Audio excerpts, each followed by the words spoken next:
Hi there, guys. So I tried to record this with video, but it wasn't working. So I'm going to go ahead and just do it with audio.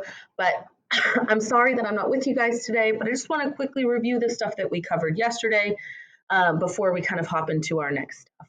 So you should have had 15 minutes to complete Fresno's Mason-Dixon line questions, and we're kind of moving on into the part 2 of that same set of notes. So yesterday we talked about World War II is over, and now we're kind of returning back to life.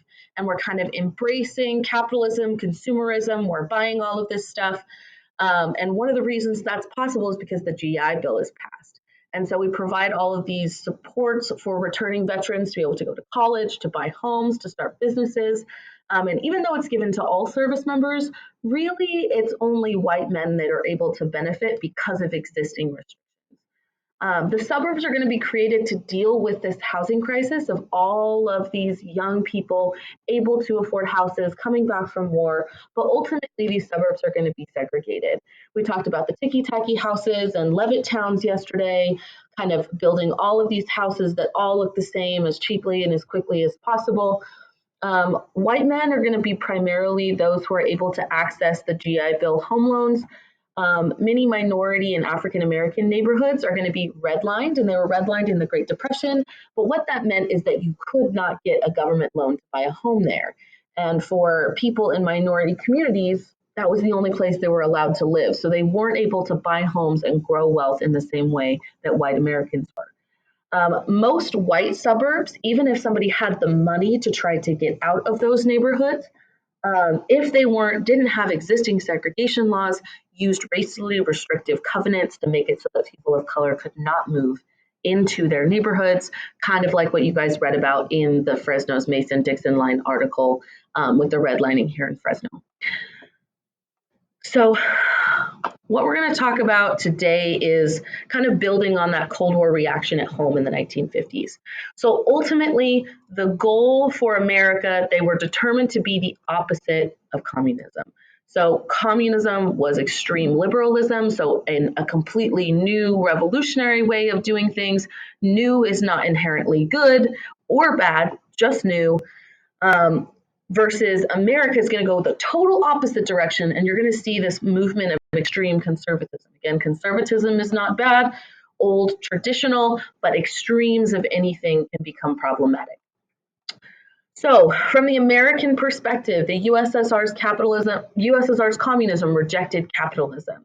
And so the American cultural reaction was to embrace consumerism, embrace capitalism as being kind of the American dream.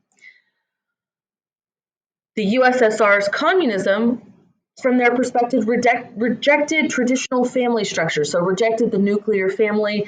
And we've talked about that that's not necessarily how it worked, but that's how Americans saw it.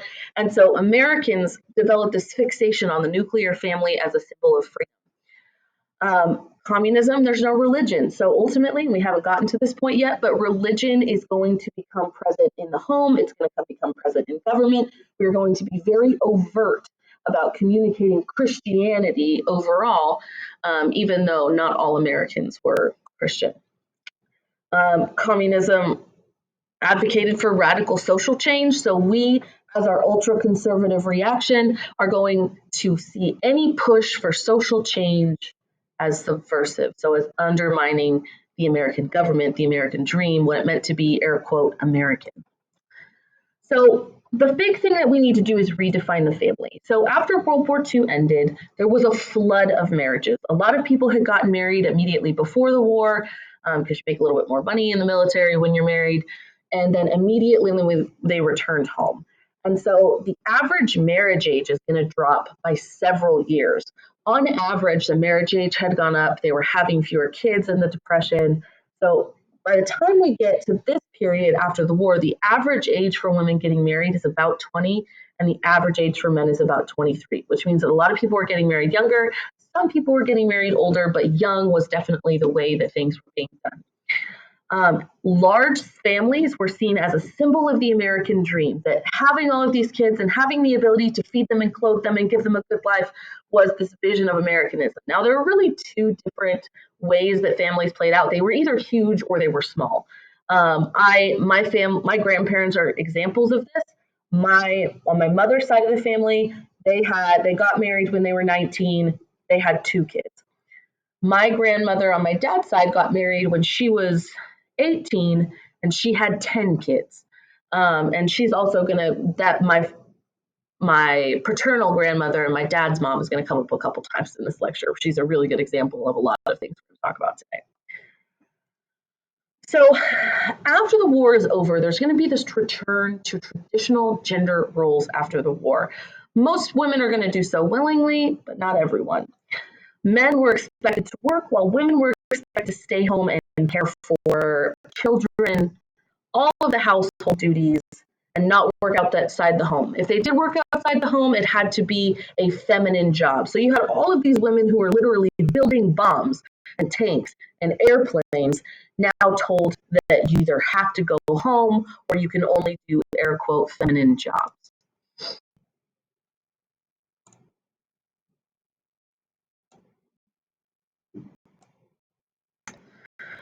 So women were trained from a very young age to be mothers and wives. You can see over in the right-hand corner, you've got this picture of little girls with books on their head learning etiquette to be nice, graceful women. You've got women in a class learning how to iron. But women were expected to do as they were told. Submit to your husband, even if that husband is abusive. And their understanding of what abusive meant was even more extreme than our understanding today. Have children, even if you don't really want them, which, I mean, if you imagine for my potential childbearing people in the room, I've had conversations with some of you that you don't want children. So imagine that that is what is expected of you, even if you don't want them. So you are expected to cook, clean, never complain. So typical housewife, how was that typical housewife expected to act? We've got to be submissive to her husband, meaning do whatever he tells you to do. Cook, clean, never complain. So this is out of a magazine telling women how to be a good, actually out of a home economics textbook, I'm sorry, circa 1954. So how to be a good wife. So some to-dos, have dinner ready, plan ahead, even the night before, to have a delicious meal on time. This is the way of letting him know that you've been thinking about him and are concerned about his needs. Most men are hungry when they come home, and the prospect of a good meal are part of the warm welcome needed. 2, prepare yourself. Take 15 minutes to rest so that you'll be refreshed when he arrives. Touch up your makeup, put a ribbon in your hair, and be fresh looking. He's just been with a lot of work-weary people. Be a little gay and a little more interesting. His boring day might need a lift. 3, clear away the clutter. Make one last trip through the main part of the home just before your husband arrives. Gather up school books, toys, paper, and then run a dust cloth over the tables. Your husband will feel as if he's reached a haven of rest and order, and it'll give you a lift too. 4, prepare the children. Take a few minutes to wash the children's hands and faces. If they're small, comb their hair, and if necessary, change their clothes. They are little treasures, and he would like to see them playing the part. 5, minimize all noise. At the time of his arrival, eliminate all noise of the washer, dryer, dishwasher, or vacuum, and try to encourage the children to be quiet. Be happy to see him. Greet him with a warm smile, and be glad that he's home. Some don'ts. Don't greet him with problems or complaints, and don't complain if he's late for dinner. Count this as a minor compared to what he might have gone through that day. Make him comfortable. Have him lean back in a comfortable chair, suggest he lie down in the bedroom. Have a cool or warm drink for him, arrange his pillow, and offer to take off his shoes. Speak in a low, soft, soothing, pleasant voice. Allow him to relax and unwind. Listen to him. You may have a dozen things to tell him, but the moment of his arrival is not the time. Let him talk first. 5, make the evening his. Never complain if he does not take you out to dinner or other places of entertainment. Instead, try to understand his world of strain and pressure. His need is to be home and relax. The goal is to try to make your home a place of peace and order where your husband can renew himself in body and spirit. This is in a school textbook. So this is from a newspaper, one of those questions. If a woman needs it, should she be spanked? McGill Maddow says, why not? If they don't know how to behave by the time they're adults, they should be treated like children. Frank Desidero, Brooklyn Barber, yes, if when they deserve it. Teddy Gill, Brooklyn parking lot attendant, you bet, it teaches them who's boss. And William Davis, Brooklyn toy factory owner, yes, most of them had it coming to them anyway. If they don't, it will remind them how well off they are. I subscribe to the theory that an ounce of prevention is worth a pound of cure. All four men supported the idea of beating their wives.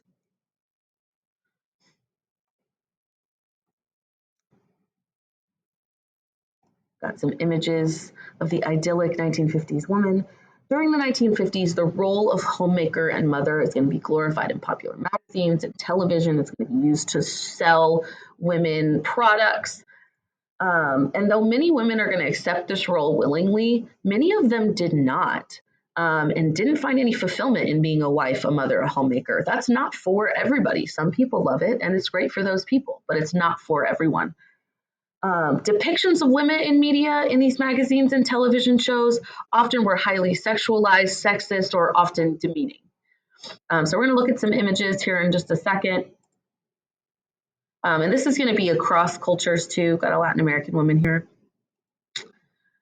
So you mean a woman can open it? These are actual advertisements. Show her it's a man's world. Van Housen, man's world pie. She's down on her hands and knees, bringing him a meal in bed. For men only, brand new man talking power packed patterns.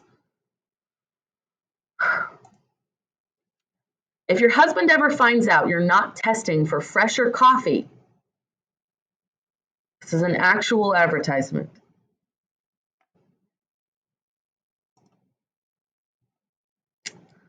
The chef does everything but cook.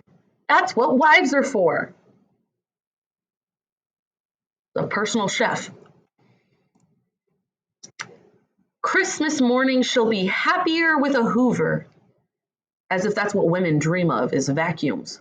Please never buy your partner, no matter what gender or gender identity, a vacuum for Christmas. Okay, now she can cook breakfast again when you prescribe Morandine. So medicate her so she'll cook for you. Don't worry, darling, you didn't burn the beer.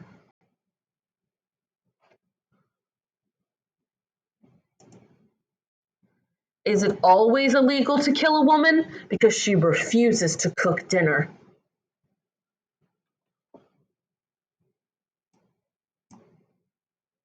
Okay, we've got a sexist one here. So demonstrates the world's finest projection equipment. Her, Bell, and Haldwell headliner color slide projector. So women were not seen as equally intelligent or capable. They often were referred to as the fairer or weaker sex. They were not allowed to do very much at all. They could not open a bank account on their own. They could not take out a credit card without the permission of their husband. They couldn't buy property. They couldn't take a job without permission. And they weren't allowed to attend many colleges. And if they were allowed into colleges, most of the majors were off limits to them, including STEM majors, math, science, business. They were very limited in the things that they were allowed to do. And so there's going to be this really famous book that comes out in the 1950s called The Feminine Mystique.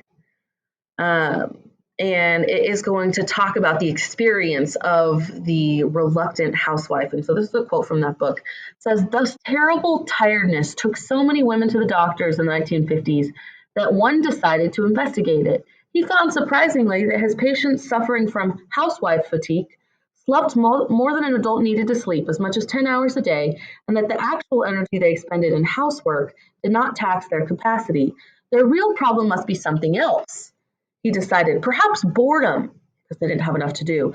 Some doctors told women patients they must get out of the house for the day, treat themselves to a movie in town. Others prescribed tranquilizers. Many suburban housewives were taking tranquilizers like cough drops. You wake up in the morning, you feel as though there's no point in going on another day like this, so you take a tranquilizer because it makes you not care as much that it's pointless.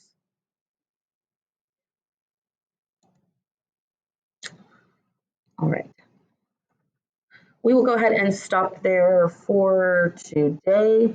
If the other classes get ahead of us on this, we will catch up tomorrow. That should give us a little bit of extra time.